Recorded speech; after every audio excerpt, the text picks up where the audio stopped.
The Way of Peace. Chapter 5. Entering into the Infinite.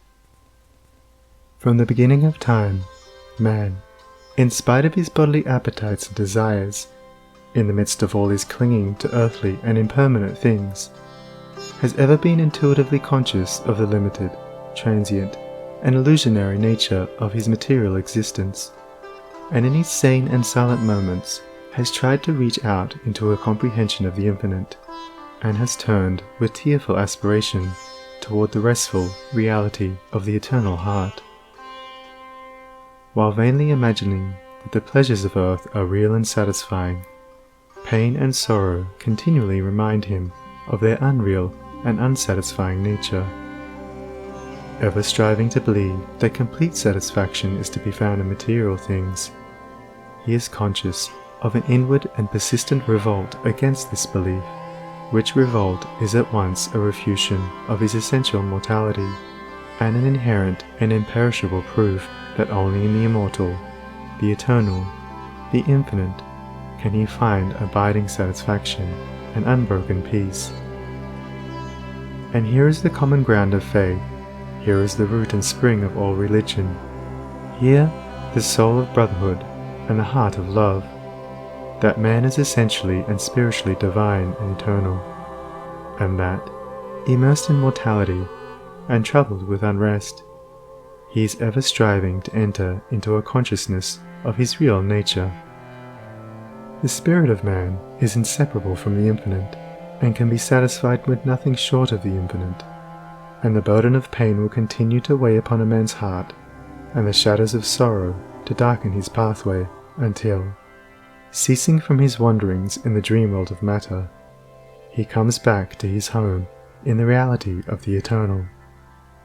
As the smallest drop of water detached from the ocean contains all the qualities of the ocean, so a man, detached in consciousness from the infinite, contains within him its likeness, and as the drop of water must, by the law of its nature, ultimately find its way back to the ocean and lose itself in its silent depths, so must man, by the unfailing law of his nature, at last return to his source, and lose himself in the great ocean of the infinite. To become one with the infinite is the goal of man. To enter into perfect harmony with the eternal law is wisdom, love, and peace. But this divine state is, and must ever be, incomprehensible to the merely personal. Personality, separateness, selfishness are one and the same, and are the antithesis of wisdom and divinity. By the unqualified surrender of the personality, separateness and selfishness cease, and man enters into the possession of his divine heritage of immortality and infinity. Such surrender of the personality is regarded by the worldly and selfish mind as the most grievous of all calamities, the most irreparable loss, yet it is the one supreme and incomparable blessing, the only real and lasting gain. The mind unenlightened upon the inner laws of being, and upon the nature and destiny of its own life, clings to transient appearances, things which have in them no enduring substantiality, and so clinging, perishes, for the time being, amid the shattered wreckage of his own illusions. Men cling to and gratify the flesh as though it were going to last forever, and though they try to forget the nearness and inevitability of its dissolution, the dread of death and the loss of all that they cling to clouds their happiest hours, and the chilling shadow of their own selfishness follows them like a remorseless spectre. And with the accumulation of temporal comforts and luxuries, the divinity within men is drugged, and they sink deeper and deeper into materiality, into the perishable life of the senses, and where there is sufficient intellect, theories concerning the immortality of the flesh come to be regarded as infallible truths. When a man's soul is clouded with selfishness in any or every form, he loses the power of spiritual discrimination, and confuses the temporal with the eternal, the perishable with the permanent, mortality with immortality, and error with truth. It is thus that the world has come to be filled with theories and speculations, having no foundation in human experience. Every body of flesh contains within itself, from the hour of birth, the elements of its own destruction, and by the unalterable law of its own nature must it pass away. The perishable in the universe can never become permanent. The permanent can never pass away. The mortal can never become immortal. The immortal can never die. The temporal cannot become eternal, nor the eternal become temporal. Appearance can never become reality, nor reality fade into appearance. Error can never become truth, nor can truth become error. Man cannot immortalize the flesh, but, by overcoming the flesh, by relinquishing all its inclinations, he can enter into the region of immortality. God alone hath immortality, and only by realizing the God state of consciousness does man enter into immortality. All nature in its myriad forms of life is changeable, impermanent, unenduring. Only the informing principle of nature endures.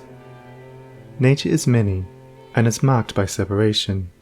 The informing principle is one, and is marked by unity. By overcoming the senses and the selfishness within, which is the overcoming of nature, man emerges from the chrysalis of the personal and illusory, and wings himself into the glorious light of the impersonal, the region of universal truth, out of which all perishable forms come. Let men, therefore, practice self-denial. Let them conquer their animal inclinations. Let them refuse to be enslaved by luxury and pleasure. Let them practice virtue, and grow daily into higher and even higher virtue, until at last they grow into the divine, and enter into both the practice and comprehension of humility, meekness, forgiveness, compassion and love, which practice and comprehension constitute divinity. Goodwill gives insight, and only he who has so conquered his personality that he has but one attitude of mind, that of goodwill, toward all creatures, is possessed of divine insight, and is capable of distinguishing the true from the false. The supremely good man is, therefore, the wise man, the divine man, the enlightened seer, the knower of the eternal. Where you find unbroken gentleness, enduring patience, sublime lowliness, graciousness of speech, self-control, self-forgetfulness, and deep and abounding sympathy, look there for the highest wisdom. Seek the company of such a one, for he has realized the divine, he lives with the eternal, he has become one with the infinite. Believe not him that is impatient, given to anger, boastful, who clings to pleasure and refuses to renounce his selfish gratifications, and who practices not goodwill and far-reaching compassion, for such a one hath not wisdom. Vain is all his knowledge, and his works and words will perish, for they are grounded on that which passes away. Let a man abandon self, let him overcome the world, let him deny the personal. By this pathway only can he enter into the heart of the infinite. The world, the body, the personality are mirages upon the desert of time, transitory dreams in the dark night of spiritual slumber, and those who have crossed the desert, those who are spiritually awakened, have alone comprehended the universal reality, where all appearances are dispersed, and dreaming and delusion are destroyed. There is one great law which exacts unconditional obedience, one unifying principle which is the basis of all diversity, one eternal truth wherein all the problems of earth pass away like shadows. To realize this law, this unity, this truth, is to enter into the infinite, is to become one with the eternal. To center one's life in the great law of love is to enter into rest, harmony, peace, to refrain from all participation in evil and discord, to cease from all resistance to evil, and from the omission of that which is good, and to fall back upon unswerving obedience to the holy calm within, is to enter into the inmost heart of things, is to attain to a living, conscious experience of that eternal and infinite principle which must ever remain a hidden mystery to the merely perspective intellect. Until this principle is realized, the soul is not established in peace. He who so realizes is truly wise, not wise with the wisdom of the learned, but with the simplicity of a blameless heart and of a divine manhood. To enter into a realization of the infinite and eternal is to rise superior to time, and the world, and the body, which comprise the kingdom of darkness, and is to become established in immortality, heaven, and the spirit, which make up the empire of light. Entering into the infinite is not a mere theory or sentiment. It is a vital experience which is the result of assiduous practice in inward purification. When the body is no longer believed to be, even remotely, the real man, when all appetites and desires are thoroughly subdued and purified, then the emotions are rested and calm, and when the oscillation of the intellect ceases and perfect poise is secured, then, and not until then, does consciousness become one with the infinite. Not until then is childlike wisdom and profound peace secured. Men grow weary and grey of the dark problems of life, and finally pass away and leave them unsolved, because they cannot see their way out of the darkness of the personality, being too much engrossed in its limitations. Seeking to save his personal life, man forfeits the greater impersonal life in truth. Clinging to the perishable, he is shut out from a knowledge of the eternal. By the surrender of self, all difficulties are overcome, and there is no error in the universe but the fire of inward sacrifice will burn it up like a chaff. No problem, however great, but will disappear like a shadow under the searching light of self-abnegation. Problems exist only in our own self-created illusions, and they vanish away when self is yielded up. Self and error are synonymous. Error is involved in the darkness of unfathomable complexity, but eternal simplicity is the glory of truth. Love of self shuts men out from truth. By seeking their own personal happiness, they lose the deeper, purer, and more abiding bliss, says Carlyle. There is in man a higher than love of happiness. He can do without happiness, and instead thereof find blessedness. Love not pleasure, love God. This is the eternal yea, wherein all contradiction is solved, wherein whoso walks and works, it is well with him.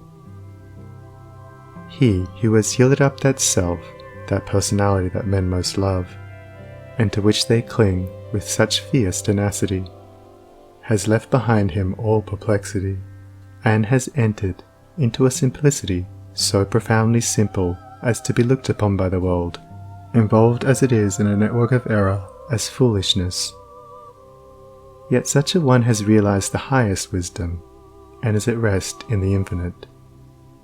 He accomplishes without striving, and all problems melt before him, for he has entered the region of reality, that deals, not with changing effects, but with the unchanging principle of things. He is enlightened with a wisdom which is superior to ratiocination, as reason is to animality. Having yielded up his lusts, his errors, his opinions and prejudices, he has entered into a possession of the knowledge of God, having slain the selfish desire for heaven, and along with it the ignorant fear of hell. Having relinquished even the love of life itself, he has gained supreme bliss and life eternal, the life which bridges life and death and knows its own immortality. Having yielded up all without reservation, he has gained all, and rests in peace on the bosom of the Infinite. Only he who has become so free from self as to be equally content to be annihilated as to live, or to live as to be annihilated, is fit to enter into the Infinite. Only he who, ceasing to trust his perishable self, has learned to trust in the boundless measure of the great law, the supreme good, is prepared to partake of undying bliss. For such a one there is no more regret, nor disappointment, nor remorse, for where all selfishness has ceased, these sufferings cannot be, and whatever happens to him, he knows that it is for his own good, and he is content, being no longer the servant of self, but the servant of the Supreme. He is no longer affected by the changes of earth, and when he hears of wars and rumors of wars, his peace is not disturbed, and where men grow angry and cynical and quarrelsome, he bestows compassion and love. Though appearances may contradict it, he knows that the world is progressing, and that, through its laughing and its weeping, through its living and its keeping, through its follies and its labours, weaving in and out of sight, to the end from the beginning, through all virtue and all sinning, reeled from God's great spool of progress, runs the golden thread of light. When a fierce storm is raging, none are angered about it, because they know it will quickly pass away. And when the storms of contention are devastating the world, the wise man, looking with the eye of truth and pity, knows that it will pass away, and that out of the wreckage of broken hearts which it leaves behind, the immortal temple of wisdom will be built. Sublimely patient, infinitely compassionate, deep, silent, and pure, his very presence is a benediction. And when he speaks, men ponder his words in their hearts, and by them rise to higher levels of attainment. Such is he who has entered into the Infinite, who, by the power of utmost sacrifice, has solved the sacred mystery of life. Questioning life and destiny and truth, I sought the dark and labyrinthine Sphinx, who spake to me this strange and wondrous thing. Concealment only lies in blinded eyes, and God alone can see the form of God. I sought to solve this hidden mystery vainly by paths of blindness and of pain, but when I found the way of love and peace, concealment ceased, and I was blind no more. Then saw I God, e'en with the eyes of God. End of chapter 5.